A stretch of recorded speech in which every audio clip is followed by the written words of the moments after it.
Aku harus bermegah, sekalipun memang hal itu tidak ada faedahnya. Namun demikian, aku hendak memberitakan penglihatan-penglihatan dan penyataan-penyataan yang kuterima dari Tuhan. Aku tahu tentang seorang Kristen 14 tahun yang lampau. Entah di dalam tubuh, aku tidak tahu. Entah di luar tubuh, aku tidak tahu. Allah yang mengetahuinya. Orang itu tiba-tiba diangkat ke tingkat yang ketiga dari surga. Aku juga tahu tentang orang itu. Entah di dalam tubuh, entah di luar tubuh, aku tidak tahu. Allah yang mengetahuinya. Ia tiba-tiba diangkat ke Firdaus. Dan ia mendengar kata-kata yang tak terkatakan, yang tidak boleh diucapkan manusia.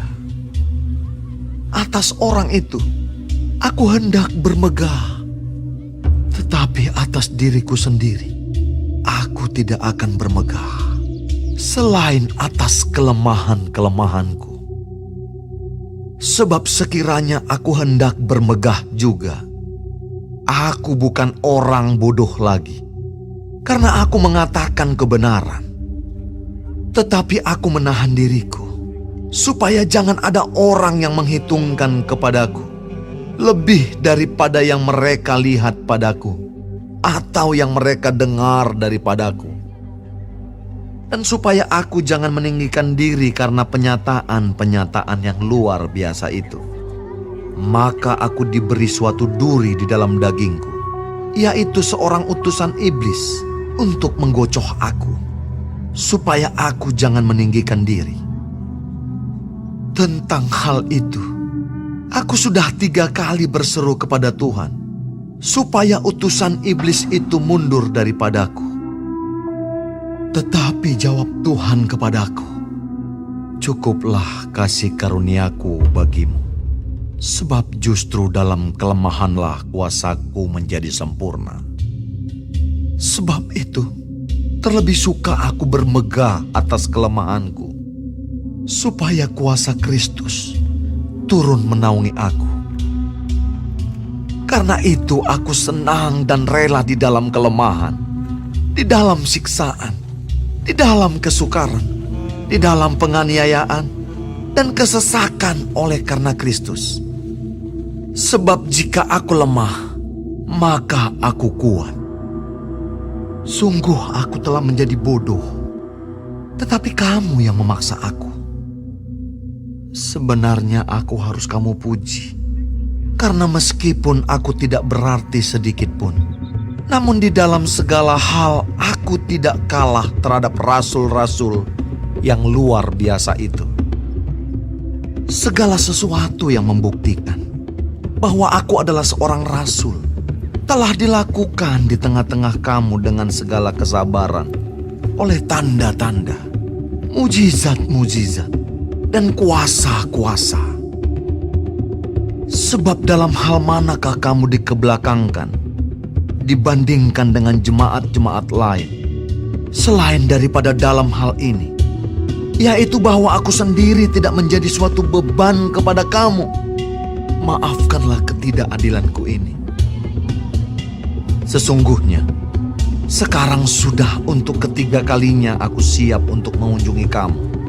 Dan aku tidak akan merupakan suatu beban bagi kamu. Sebab bukan hartamu yang kucari, melainkan kamu sendiri. Karena bukan anak-anak yang harus mengumpulkan harta untuk orang tuanya, melainkan orang tualah untuk anak-anaknya. Karena itu, aku suka mengorbankan milikku, bahkan mengorbankan diriku untuk kamu.